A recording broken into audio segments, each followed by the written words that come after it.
अस्सलामु अलैकुम वरहमतुल्लाहि वबरकातुहू। नहमदुहू व नसल्ली अला रसूलिहिल करीम। अम्मा बाद फाऊज़ु बिल्लाहि मिनश शैतानिर रजीम। बिस्मिल्लाहिर रहमानिर रहीम। रब्बी इश्रह ली सदरी व यस्सिर ली अमरी वहलुल उक़दतम मिन लिसानी लियफ़क़हू क़ौली। रब्बी यस्सिर व ला तुअस्सिर व तम्मिम बिल खैर व बिका नस्तईन। आमीन या रब्बिल आलमीन। मुअज़्ज़ज़ सामियात, आज की वीडियो में हम आपको कुरान मजीद की एक इंतहाई प्यारी और दिल को सुकून देने वाली सूरत यानी सूरत रहमान की कलेक्शन सुनाएंगे। ये वो सूरत है जिसे कुरान मजीद की दुल्हन कहा गया। तो आइए हम जानते हैं इसके हिरान कुन राज, बरक़ात और फ़वाइद के बारे में, और ये कि इस सूरत को पढ़ने से हमें क्या क्या फ़ायदे हासिल होते हैं। तो सबसे पहले हमारे नबी सल्लल्लाहु अलैहि वसल्लम ने सूरत रहमान को अरूसल कुरान यानी कुरान मजीद की दुल्हन कहा। यह सूरत जो है अपनी खास तकरार, हुस्न और बयान के बायस दिलों को छू लेती है। यानी इस सूरत की तिलावत से हमारे दिलों को सुकून मिलता है।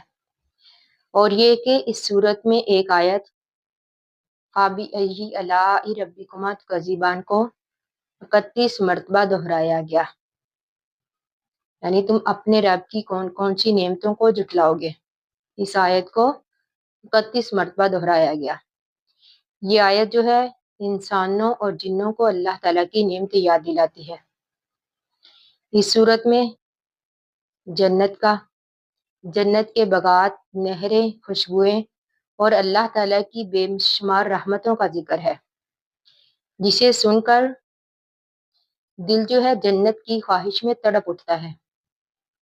यानी दिलों में जन्नत की ख्वाहिश की तड़प और भी ज़्यादा हो जाती है जब हम अल्लाह ताला की रहमतों का जिक्र पढ़ते हैं, जन्नत का जिक्र पढ़ते हैं, नहरों का, खुशबुओं का, बागों का, तो हमारा दिल मचल उठता है जन्नत में जाने के लिए।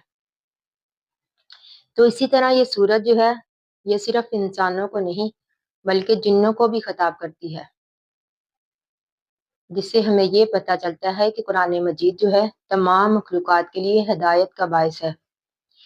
तो इसी तरह उलमा फरमाते हैं कि सूरत रहमान की तिलावत जो है दिल को सुकून देती है, गम को दूर करती है और बीमारियों के लिए शफा का भी बायस है।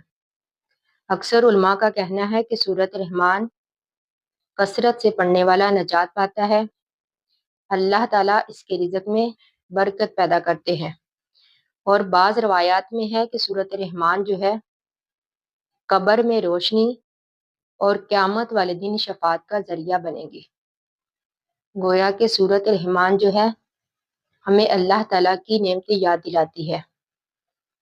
तो हमें चाहिए कि हम इस सूरत को रोज़ाना पढ़ें और सुने, इस सूरत को अपनी ज़िंदगी का हिस्सा बना लें, रोज़ाना इस सूरत की तिलावत करें ताकि हम दुनिया और आखिरत में कामयाबी हासिल कर सकें।